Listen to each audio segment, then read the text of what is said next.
Qu'ils soient venus dire discutons ou nous sommes fiers d'être espagnols, ils étaient des centaines de milliers à prendre position dans la crise entre Madrid et Barcelone. Avec des drapeaux espagnols pour dire non à l'indépendance, ou en blanc pour inviter au dialogue.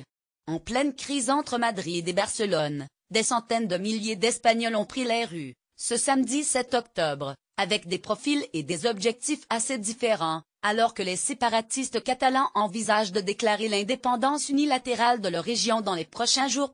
En rouge et jaune, pour l'unité du pays. Lire aussi Espagne, en pleine crise indépendantiste, la Catalogne retient son souffle sur la place Colón. Plaza de Colón, des Madrilènes venus afficher leur patriotisme agitaient des drapeaux espagnols tout en scandant des slogans hostiles aux dirigeants catalans séparatistes, à l'origine de la consultation de dimanche dernier interdite par la justice espagnole.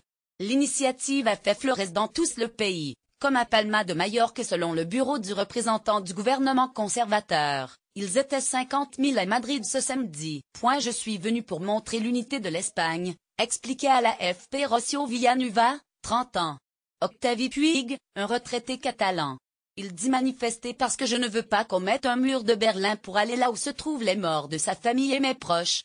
En blanc, pour dire parlons-nous un peu plus loin. Face à la mairie, l'initiative citoyenne, Parlem, Hablemos, on se parle, en catalan et en espagnol a rassemblé plusieurs milliers de personnes vêtues de blanc, réclamant un dialogue entre les Catalans et le reste de l'Espagne.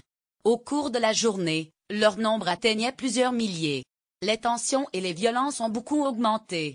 Tant de violence ça fait vraiment peur, soufflait Yurena Diaz, médecin de 36 ans. À Barcelone, la même initiative a rassemblé plusieurs milliers de personnes face à la mairie. On ne peut nier la tension sociale, disait Alicia Domenech, professeure de 39 ans. Il y a une rupture, une fracture, des insultes, une négation de l'autre. Des manifestations similaires ont aussi eu lieu à Valence Sud-Est, Saragosse et Valladolid Nord, entre autres. Les tensions entre Madrid et les séparatistes au pouvoir en Catalogne depuis début 2016 ont plongé le pays dans sa plus grave crise politique depuis son retour à la démocratie en 1977. La crise, qui inquiète aussi l'Europe, touche également la Catalogne, où vivent 16% des Espagnols car, selon les sondages, la moitié de la population n'est pas indépendantiste. Plus d'actualité sur l'indépendance de la Catalogne, question qui déchire la région et l'Espagne.